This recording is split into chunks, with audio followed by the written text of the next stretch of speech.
سڵاوتان لەبێ خوێندکارانی خۆناغی پێنجەم. هیوادارم تەندروست باش من خوێندکاران. ئێمە ئەمڕۆ باسی وانەیەکی نوێ ئەکەین، وانەیەکی ئاسان ئەکەین لە وانەی ماتماتیکا. All of you please open your book in page 208. Look in page 208. In lesson 1, in chapter 12, we have new subject. It's called perimeter. If you will remember from all previous grades, you will learn how finding perimeter each polygon. خوێندکاران، ئێمە بابەتی ئەمڕۆمان چییە؟ پێریمیتەرە. باشە؟ ئەگەر بیرت بێت لە ساڵانی پێشوە ئێوە پێریمیتەرتان خوێندووە و ئەزانن چۆن پێریمیتەر ئەگە بیرت مابێت، چۆن پێریمیتەری پۆلیگۆنێک، کاتێک پۆلیگۆنێک فیکچەری پۆلیگۆنێک ئەیا بە من گرافێکم ئەیاتێ، چۆنیە من پێریمیتەر ئەدۆزمەوانێ. Always to find the perimeter of any polygon, of each polygon, you must add in all lengths of a side. کەواتە خوێندکاران، بۆ دۆزینەوەی پێریمیتەری هەر پۆلیگۆنێک، هەر پیکچەری فیگەرێک کە ئەیا بە تۆ، کاتێک داوای لێکردی پێریمیتەر بدۆزیتەوانێ، پێویستە تۆ بێی هەموو درێژی سایدەکان. you must add in the lengths all side. تۆی درێژی هەموو لاکان کۆ ئەەکەیتەوانێ، ئەکاتە چی؟ ئەکاتە پێریمیتەر. ئەمە لە ساڵانی پێشوو بەم جۆرە فێر بووین و لەم ساڵیشە بە هەمان شێوە ئەوەی ساڵانی پێشوو دووبارە ئەکەینەوە، چەند شتێکی بچووکی کەمیش ئیزافە ئەکەین بۆی ئاسانە کێشەنێ بە هەردوو ڕێگەکە ئەبێت. Now to explain the subject,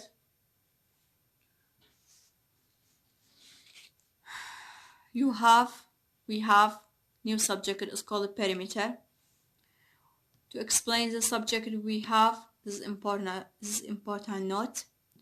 This is not say what, say you can find the perimeter of any polygon by adding the lengths of its side.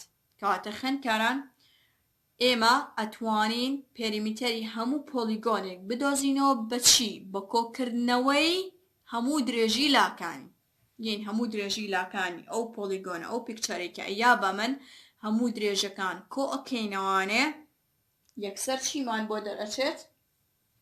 ئەکاتە پێریمیتەرەکە.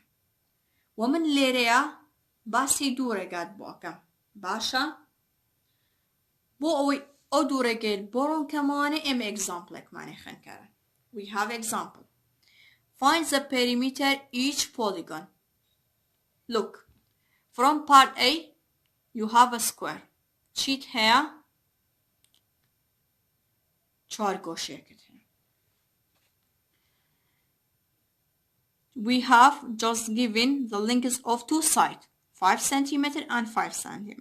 You don't know the two sides which lengths. کەواتە لەم پۆلیگۆنیان لەم پیکچەرە ئەگەر دیقەت بێ خوێندکاران ئێمە بەتەنها درێژی دوو لادراوە بە ئێمە. بەڵام خوێندکاران، ئێمە ئەزانین لە سکوێرە each side are congruent. From square each side are congruent. لە چوار گۆشەیە هەموو لاکان چین؟ equalن، یەکسانن. باشە؟ لەبەرەوەی ئەگەر ئەمە 5 بێ، ئەوە 5 بێ، ئەمەش چەنە؟ ئەمەش 5 سانتیمەترە، ئەمەش چەنە؟ ئەمەش 5 سانتیمەترە. کاتە درێژی هەموو لاکان لە سکوێرە equal. Because each length of side are congruent from square, you have two ways to find in perimeter. کەواتە لەبەرەوەی لەم سکوێرە درێژی هەموو لاکانمان یەکسانە، ئێمە دوو ڕێگە پێ ئەڵێم بۆ دۆزنەوەی پێریمیتەر. هەر کامێکیان جێبەجێ ئەەکەی ڕاستە و هیچ کێشەیەکمان نییە. باشە؟ ڕێگای یەکەم کە ساڵانی پێشوو فێر بووی، you must add in all lengths of side. کەواتە پێریمیتەر من بە پی دایانێم. باشە؟ ڕێگەی یەکەم ئەمە چییە؟ ڕێگای یەکەمە. the first way. توی چیکی you must add in all links of side. ای همو درجی لاکان چی اکی کویکی جا. چند لام هی 4 لام هی. 5 plus 5 plus 5 plus 5.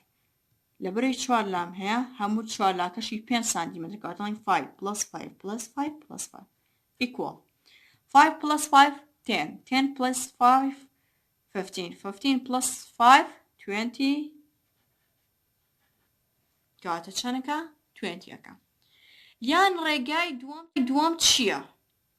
کەواتە ئەمە ڕێگای یەکەم بوو هاتین هەموو سایدەکانمان کۆ کردەوە link you can add in all links of all sides is equal 20 20 is the perimeter of square.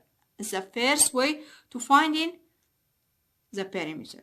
The second way to find perimeter لەبەر ئەوەی ڕێگەی دووەم بەکارێنێ بۆچی لەبەر ئەوەی ئێمە 4 لایەک 4 گۆشەیەکمانێ درێژی هەموو لاکان یەکسانە کەواتە چەند لام هەیە 4 درێژی هەر لایەکی چەنە 5 کەواتە توانم مالتیپلای بەکارێنم 4 times 5 equal 20 کەواتە ئەمە چییە؟ number of side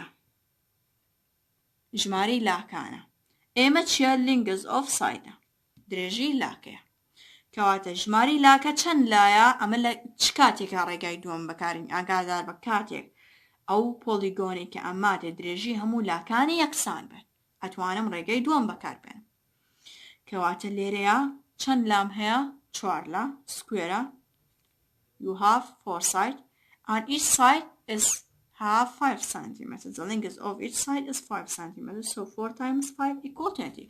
كواتا توين رجاي يكم بكارين رجاي دوم بكاربين. بلام رجاي دوم همو كاتك بو أو polygonana بكارين كدرجيس همو side كاني چين equalan يكسارن. From part B, you have a triangle, but the length of third side each triangle is different. لبروي دريجي هر سي لاي سي گوشك خن كاران جواز يكسان نيا كاتنا توم رجاي دوم بكاربين بتنها هر رجاي يكم بكارين رجاي يكم على شي to add in to find in perimeter you must add in each length of side ين همو دريجي لكان كوكينو 2 plus 1 plus 3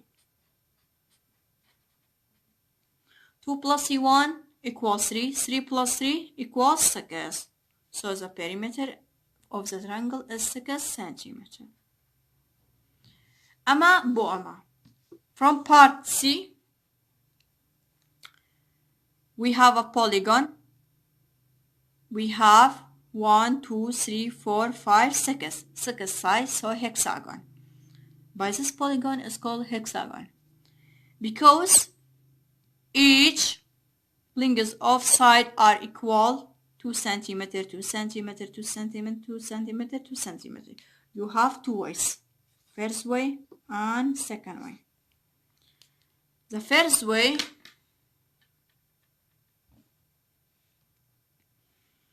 you must add in all sides.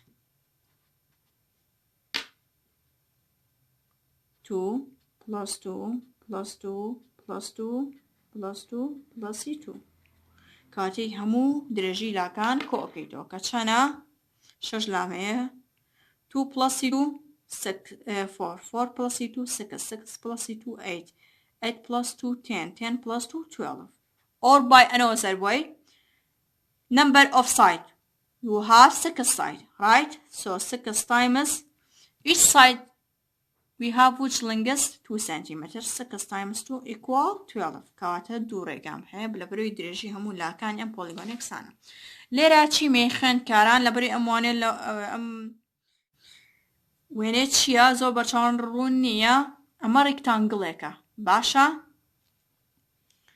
لاكيشيك ايما ازاني للاكيشيا we have just given the length of two sides بتنها درجي دو لاك سانا بلام لا ريكتانجلا اگر من وێنە کەو بۆ بکەم دایمە لە ڕێکتانگڵا دوولای بەرامبەر بەیەک ئیکوەڵن وایە ئەم سایدە ئیکوەڵە بەم و ئەمەش ئیکوەڵە بە وایە واتە هەموو سایدەکان ئیکوەڵ نین بەیەکتری. just opposite side are congruent بەتەنها سایدە ئۆپۆزیتەکان چین ئیکوەڵن. so this side is 5 centimeter, the opposite side is this side, so is equal the same length is 5 centimeter. بە هەمان شێوە ئۆپۆزایتی ئەم سایدە چەنە کە یاتی 10 سانتیمەترە؟ ئەمە یەکەواتە ئەمیش هەر 10 سانتیمەترە. کەواتە ئەتوانین هەموو درێژی سایدەکان کۆکەینەوەنێ 5 پلسی 10 پلسی 5 پلسی 10 کەواتە وەرە هەر هەمووی کۆکەرەوە. 5 پلسی 10 15 15 پلسی 5 20 20 پلسی 10 equal 30 کەواتە کردیا چەند؟ کردیا 30 سانتی مەتر. باشە خوێندکاران کەواتە پێریمیتر بەم جۆرە ئەدۆزینەوە. ناو خوێندکاران بەم جۆرە هاتینە کۆتایی بابەتی ئەمڕۆمان و لە کۆتایە چەند هۆمۆرکێکین بۆیە بۆی باشتر چێ بگەن. In page 208 in exercise number 2 to exercise number 9 is homework for you. کاتە خوێندکاران لە exercise number 2 تاکو number 9 هۆمۆرکە بۆ ئێوە سەرکەوتوو بن و بە هیوای سبێ.